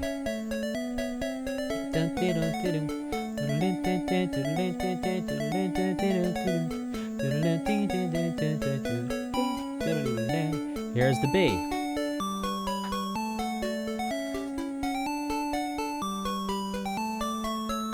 Okay, so how do I know that it's an A and a B? Well, let's actually break this one down, and then we're going to jump into the next lesson. So we have here an A. Now we have the same exact rhythm, different notes. That's going to be our A prime. Then we repeat the A. And then we go to the B. That's our B. Now we go to the next section. So we start with a new A subphrase. So these are all subphrases. Right, so this is form A, this is form B. We have subphrase AA prime AB. Now for the next one. I'm going to call that. It's like an A, B, then A again. To C. So we have subphrase AAAB to subphrase ABAC that make up this AB form. And what's cool, check this out, we have two measures, two measures, two measures, two measures for each one of these, and only one measure, one measure, one measure, and one measure for each one of the subphrases in the B. In fact, we could think of the B also as being like an A to an A prime. Is another way of thinking about it. So we think about the A plus B together, like what happens if we think A plus B. We think about the subphrases being motifs as opposed to subphrases, then we just have subphrase A to subphrase A prime, because they both start with the A and then they just end a little bit differently. So there you go. That's how we can start to put all the pieces together and understand melody from the ground all the way up through form here for video game music. Before you go to the next lesson, I have a quick assignment for you. Your assignment is to compose an uneven A-B form piece of music and share it with me for a review, and then go ahead and carry on. You don't have to wait for me to get back to you for the review. Just create it, share it, and then go on to the next lesson. So go ahead and share. I'll see you in the community, and then I'll see you in the next lesson. In this lesson, we're going to talk all about an intro. Intro is short for introduction. Just like when you meet someone, you say, "Hi, my name's Bob," or "Hi, my name's Jill," or "Hi, my name's Susie," or whatever. I usually say, "Hi, my name's Dan." That is an introduction. In the same way, some pieces of music like to introduce themselves and shake your hand before getting down to the A sections and the B sections and all the form that you're about to hear. Now, there's two different ways intros are heard in video game music. The first way is you will hear an intro only at the start, and then you never hear it again for the entire piece of music. It loops around and around and around it goes. We never hear the intro again. The other way we hear an intro is we hear an intro, and then it's actually part of the loop. We could call it an A section, but it doesn't quite feel like an A section. It feels like it sets up the A section to happen. But especially in older games where they didn't have the capabilities in the sound engines to say, just have an intro one time and then everything else loops, you're going to hear that the intros are included in the loop. So we're going to listen to two different tracks from two different Zelda games, and we're going to hear one that has an intro that only happens at the beginning, and then one that's a little older that has an intro that happens every single time the loop comes around. All right, let's jump in and listen to this one, which is Gerudo Valley from The Legend of Zelda: Ocarina of Time. Here's the intro.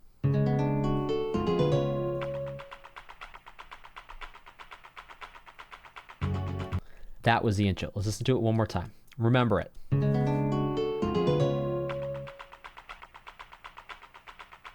Now we're going to listen to a fair bit of this. You're going to see it's not going to come back.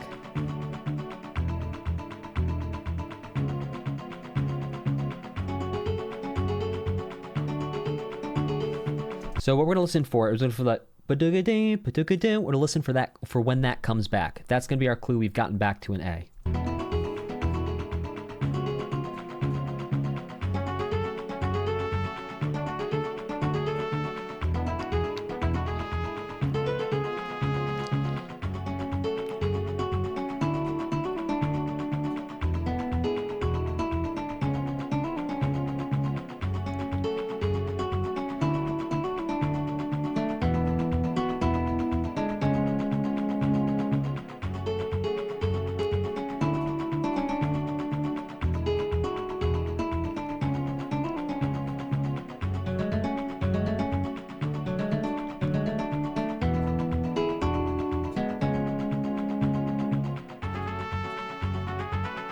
we still haven't got back to A.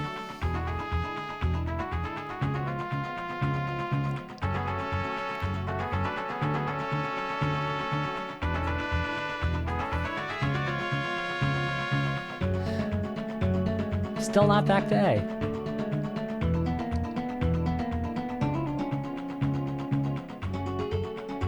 Ah, that's the A. But we didn't hear the intro that time, just went straight to the A. And now we can hear it's repeating the form. Right.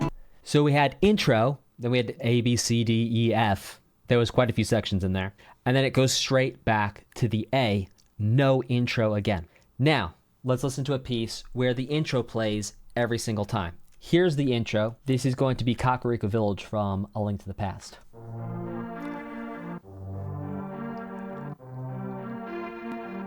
That's the intro, right there. One time through the chord progression, 4 measures. That's the intro. Here's what I'm going to call the A section.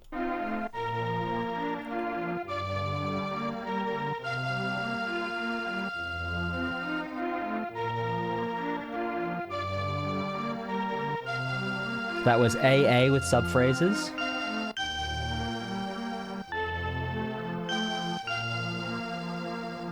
That's B. C, that's our sAA'BC form. And here's the A section repeating again, it's going to be at the subphrase level, sAA'BC. Here's the A subphrase again. Here's B.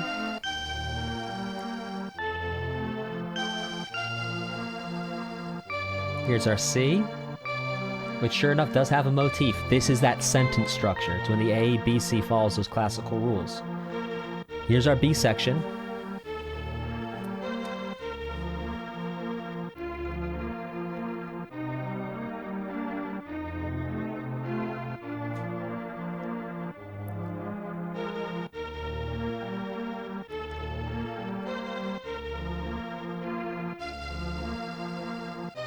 That's like an ABAC structure in the B section.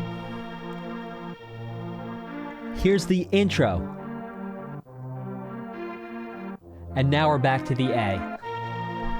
So is that really an intro, or is that in fact the A section? And then the next thing that happens is the B section, and really it's an ABC form, and the A section's only 4 measures long, and then the B section, which we just called the A section, is actually the B, and it's 8 measures long, and the B section's 8 measures long, but it's actually the C. Doesn't really matter. I like to delineate the two systems. We're actually conflating. We're bringing two systems together. We're bringing song form with ideas like intro, outro, verse, chorus. We're bringing that into the A-B framework.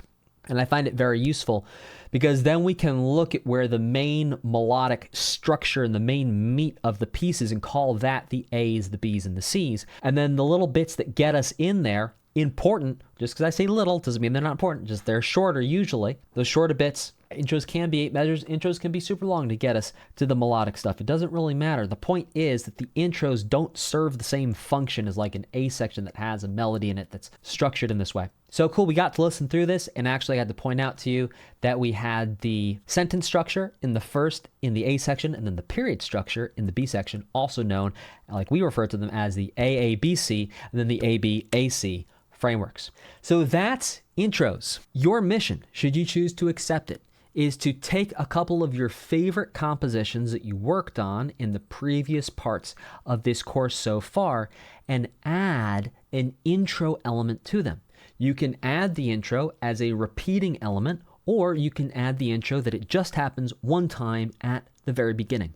I would invite you to do at least 5 intros and share them with me for review in the group before moving on to the next lesson. So go ahead, crank out some music, and I'll see you in the next lesson. In this lesson, again, I'm going to invite you to use your ears to hear the form. We're going to listen to a piece of music that has an intro that does not repeat, and then it goes into an uneven A-B structure. Let's check out Sonic the Hedgehog OST Green Hill Zone. Here we go, starting off with the intro. All of this is intro.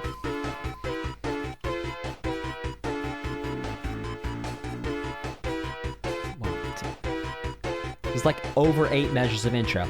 Here's the A section.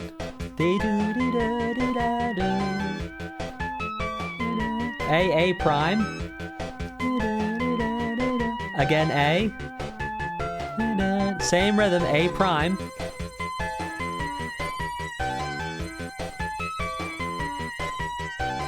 A prime.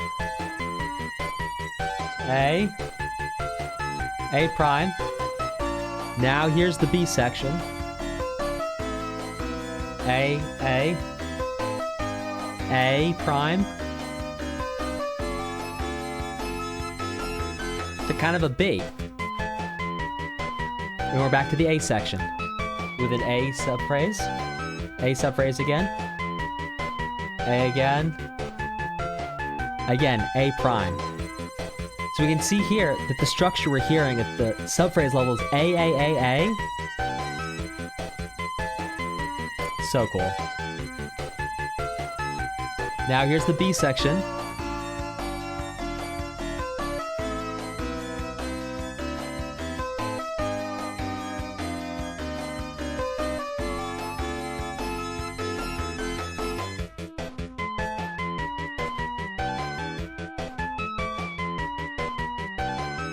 We have an intro that does not repeat, which we're going to call I. Then we have an A section that is 16 measures long. Then we have a B section that's 8 measures long. Within the A section, we heard an A prime to A, then to A double prime. Then in the B, this is new material now, we've got an A prime, A double prime to B. Remember that sAA'B, always good for turning us back around to get us home. In the A section, each A subphrase, these are form, these are subphrase. Each subphrase is 4 measures long. Here, each subphrase we're thinking about as being 2 measures long. And there you go. That's Sonic Green Hill Zone. Let's listen to another one here. All of this is intro. This is intro.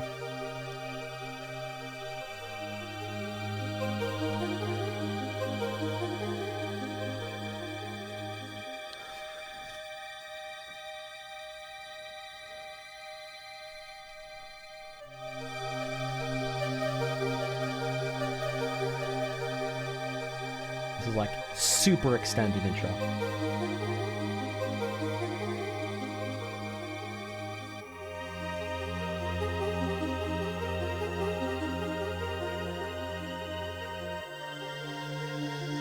So you could call the things that are happening here a melody. I'm thinking this more as being like ostinato figures. Right, because they're gone now. We're going multiple times through the chord progression before we get to any melodic material. This really is ambiance. You know, little things. Little things.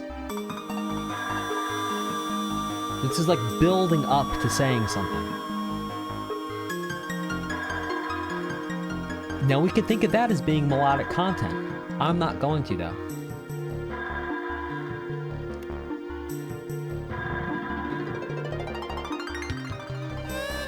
There's our A.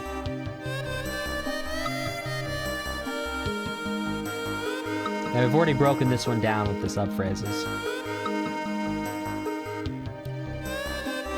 Second time through the A.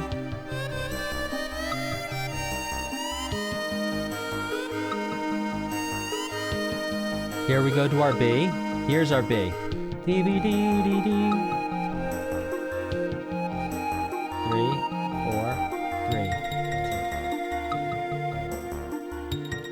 And now we're back to this stretch of stuff. It's not exactly like what we heard in the intro with like all those whale sounds. And like that's actually different, right? So we got this big extended space here.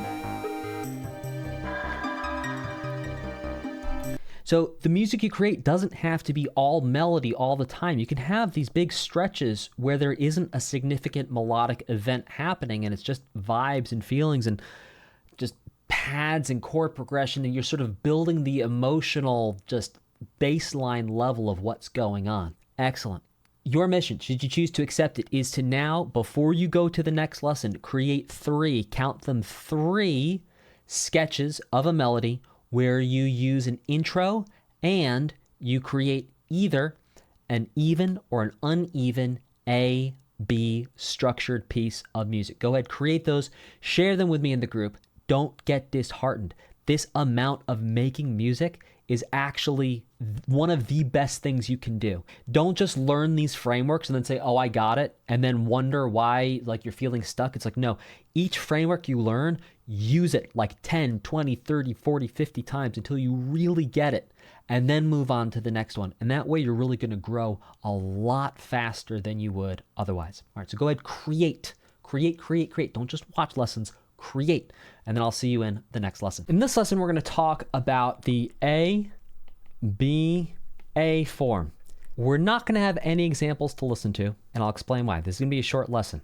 ABA in classical music is called ternary form. T like 3, ternary, like a tricycle has 3 wheels, or the Triforce has 3 triangles. If we're keeping it very video gamey, that's a Legend of Zelda. So ABA, I have a hypothesis why I actually didn't come across any ABA music in the video games I was looking at. I came across uneven AB forms, right? So that's 2 instances of A to 1 instance of B. And it happens in this order, AAB. It doesn't happen ABA. The reason why I think this is, if you think about something that's looping, it doesn't really make sense to create an ABA, because at the loop, what's going to happen? You're going to have 2 A's in a row before you hit the next ABA, and then you're going to have 2 A's in a row before you hit the next ABA, right? Now, you may be able to find some examples of ternary in video game music. I didn't spend 500 years looking through every single piece of music that's ever been published for video games. I took some time, I did some research, also thought through all the OSTs I've ever listened to, which is a couple now at this point. Couldn't think of any. And I think this is the reason why. It comes down to the way when things loop, the looping is awkward.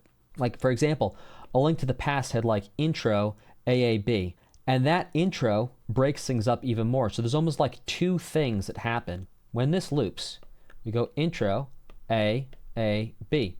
Now, intro, A, B. There's a lot of stuff that happens in between this A and then the next A, which spaces things out. And that's like, you don't want too much repetition. You want repetition, but not too much repetition. And when you have repetition, sometimes it's nice to space it out. And that creates a little bit of breathing room for repetition. So there you go. That's all I have for you on this lesson. I'm not going to invite you to go create an ABA form. I just wanted to show you what it is. You understand what it is. You may see it out and about. You may see it in the wild. And I'll see you in the next lesson. A fairly common form that we can hear in video game music is the ABC form. Let's listen to a famous ABC form piece of music. Here's the ABC. It's going to start us off with a little intro here. A.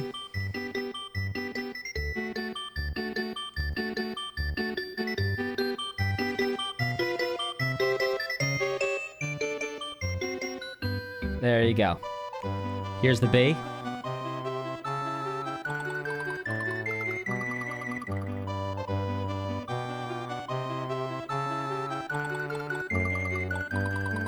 Here's the C.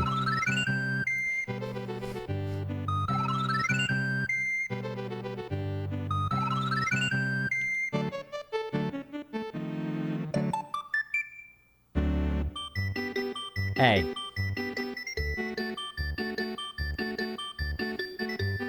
A little bit of a change. There's more stuff happening here, but melodically it's the same as the A. B.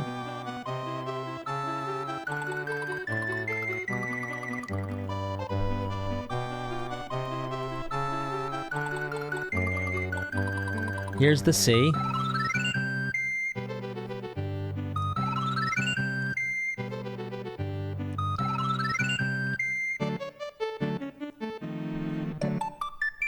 Here's another ABC form for you. Here's the A.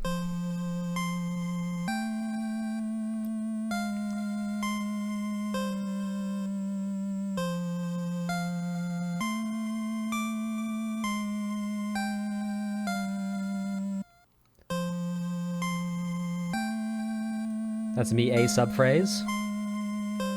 A prime. A. Kind of B. Here's our B for in the form. Here's our B.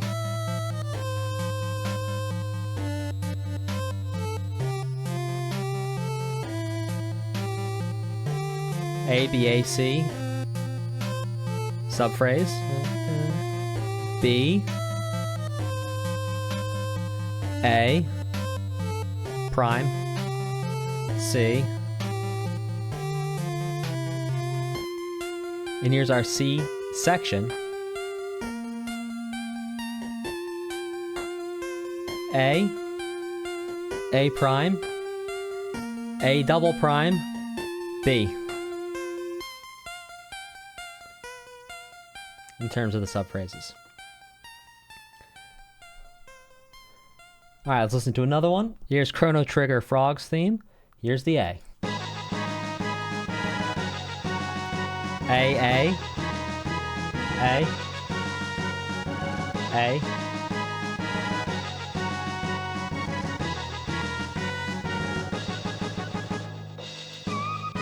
As AAAB, basically.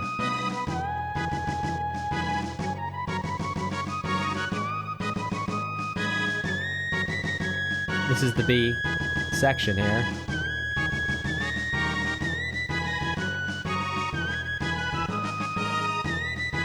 And this is the C section.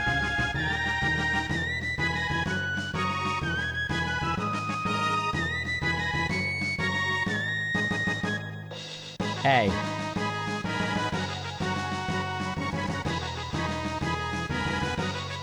So that's A prime with the subphrase. A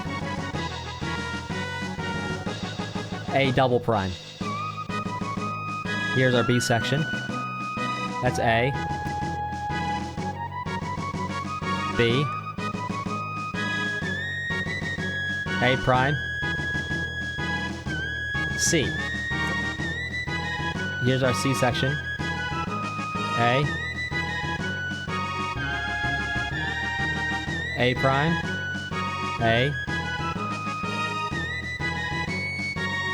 A double prime.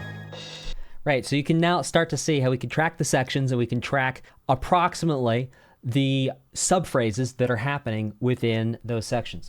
So that's the ABC form. Go ahead and create 5 ABC sketches using either a notation editor or a DAW. Share them with me for feedback in the group. I will see you in the next lesson. Now, video game music isn't just A's, B's, and C's. It's not just melodies. There's times where you need something else. And one of these something else's is ostinato.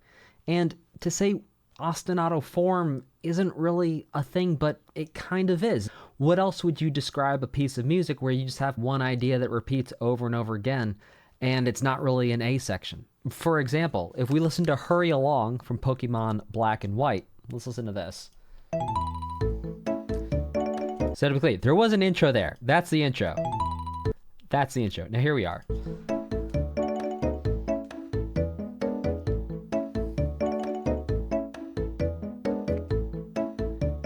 It's this the whole time. So are you calling that a melody? Yeah.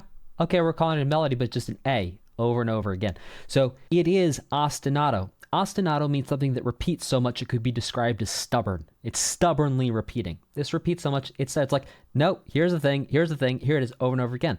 This is ostinato form.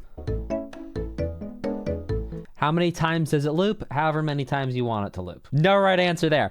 This is ostinato. Let's listen to one more example of ostinato. I don't know if you can tell, I was listening to the Pokemon Black and White soundtrack and just found so many incredible examples to bring to you. This is no way, shape, or form an endorsement of Pokemon music as superior or anything like that. I just happen to find so many salient and relevant examples to show you here. Okay, so here we have Victory, Wild Pokemon. And we're gonna have an intro, and then it's just gonna be ostinato. So here's the intro. That's the intro. Now, let's hear what happens.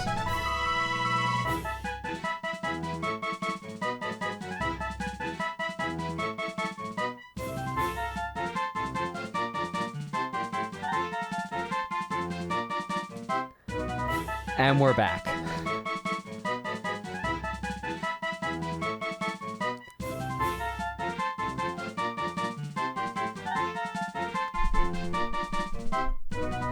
And we're back.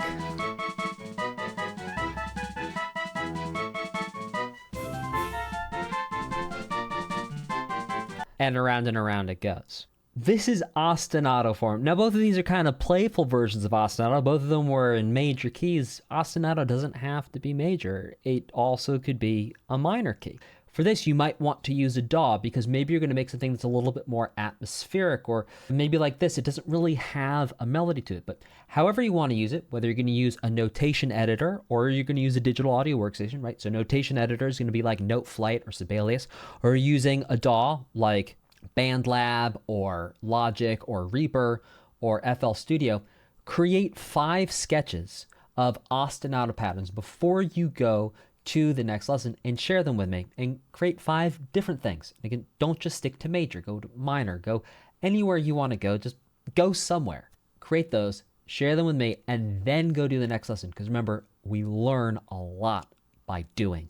So go ahead, go create at least 5 ostinato pieces, and I'll see you in the next lesson. Well, you did it. You made it through motifs, you made it through subphrases, and you've made it through song form. If you followed the instructions, you've now also created something close to or over 100 sketches and ideas that, if you compare the first to the 100th, I believe you will notice a distinct difference in the level of quality, thought, and overall cohesion and choices that you can make as a composer now after your 100th composition than you could before your first. The next step is to go on to the next module in this course, where I'm going to show you how to start to think more globally about arrangements, about production, and about bringing together all the skills you've learned so far through all of the courses you've done with me: music theory, instrumental inspiration, and now gamer grooves. Everything's going to come together, and we're going to start really taking this whole thing to the next level. So I'm really excited to see you there. We're going to start creating some seriously awesome game music. You're going to take your skills to the next level. It's going to be fantastic.